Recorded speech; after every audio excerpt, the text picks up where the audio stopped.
میں تو حیران ہوا. یہ عالم ہے، کیا نام ہے، اہل حدیث عالم کہتے ہیں کوئی قرآن کی آیت پڑھی ہے، میں نے شاید آپ نے وہ سنی بھی ہو میرے کوشچن میں، ریکارڈنگ میں واٹس ایپ پہ، کہ وہ کہتے ہیں کہ یہ آیت کریمہ ہے، اس کا ترجمہ مجھے یاد ہے مفہوم، کہ اگر کوئی دو گروہ لڑ پڑے، بغین کے نا لفظ آتے ہیں، دوبارہ بھی بغین، ہاں مومن کا لفظ آتا ہے، مومنین اگر آپس میں لڑ پڑیں تو بغین کی وہاں پہ باغی کہا گیا ہے، تو ان میں صلح کروا دو، یہ بھی سینٹ ہے. کہتے ہیں اس کا اگر وہ مومن ہے تو پھر وہ باغی نہیں ہے، اگر وہ باغی ہے تو پھر وہ مومن نہیں ہے. یہ اس نے انہوں نے یہ بڑی عجیب سی کرونری لاجک بنائی ہے. یہ ہے یہاں سارا بنیادی ٹھیک ہے، بات. یہاں اس حدیث میں ایسے دو نمبری کرنے کی کوشش کی ناصبین کی طرف سے. بنو امیہ کے پالتو کہہ رہے ہاں ہیں وہ اب اگلے اس پہ آتے ہیں، آپ کا جو سوال ہے بالکل وہ اس حدیث کا ترجمہ بدلتے ہیں. بغین کا مطلب کہتے ہیں کہ جی. باغ طلب کرنے والی کوئی چیز، اساس عثمان کو طلب کرنے والی. کہتے ہیں یہ تو ٹھیک پازیٹیو میننگ ہے، آپ اردو میں سمجھتے ہیں تو آپ نیگیٹو سمجھتے ہیں، یہ عربی میں اس کا معنی یہ ہے. میں نے کہا اگر آگے کیا اگلا کیا فکر ہے، مجھ جہل کو تو آگے اگلا والا فکرہ ہی سمجھ آ ہاں جاتا ہے کہ وہ جہنم کی طرف بلانے والی جماعت ہوگی. دیکھیں جی، یہ سارے کام لوگ پہلے کر چکے ہیں، صحیح. یا تو کوئی انہوں نے نہیں دیکھیں، جو انہوں نے کہا نا کہ باغی کا مطلب ہوتا ہے جو طلب کرنے والا ہوتا ہے، یہ تو میں حیران ہوتا ہوں کہ یہ جو علماء، پتہ نہیں علماء کہنا چاہیے کہ نہیں، کہ ایسی بات کرتے ہیں، انہوں نے عربی پڑھی کہاں پر ہے؟ باغی جو ہے نا، جو عربی میں کسی سے کچھ طلب کرنا ہوتا ہے نا، تو اس میں ہوتا ہے انا ابغا، میں یہ چاہتا ہوں، میں یہ طلب کرتا ہوں، وہ اور چیز ہے. باغی ایک اصطلاح ہے، یہ ایک باقاعدہ ٹائٹل ہے. جی بغات بالکل. کہا گیا ہے، فقاتل جی التی تبغی. اللہ نے قرآن میں یہ کہا کہ قتال کرو ان کے ساتھ جو تم سے کچھ مانگتے ہیں، نہیں.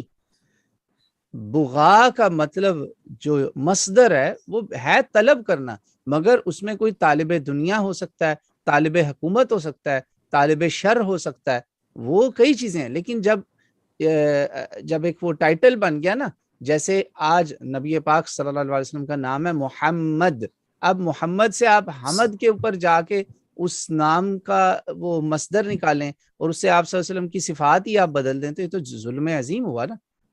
جی بالکل. یہ ایک یہ والی جو اصطلاح ہے باقاعدہ، اور یہ امت جانتی ہے. جو پرانے لوگوں نے کیا نا اس معاملے میں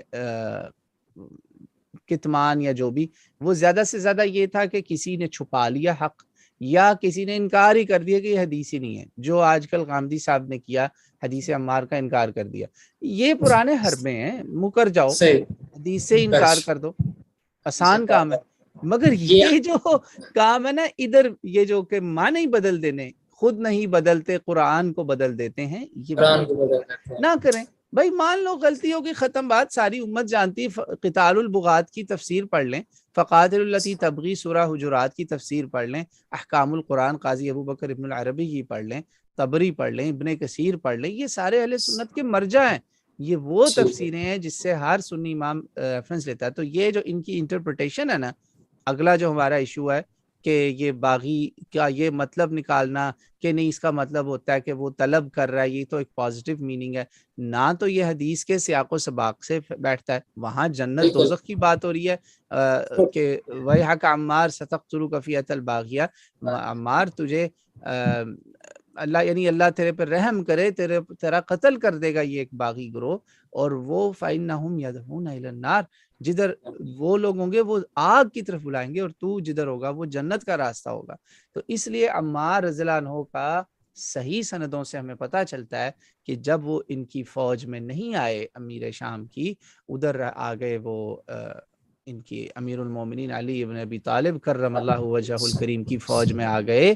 تو اس سے تو وہاں تھرتھلی مچ گئی بھائی، وہاں تو فوج میں شور مچ گیا کہ یہ کیا ہو گیا ہمارے ساتھ، یہ تو صحیح. ہمارا کام خراب ہو گیا بڑا.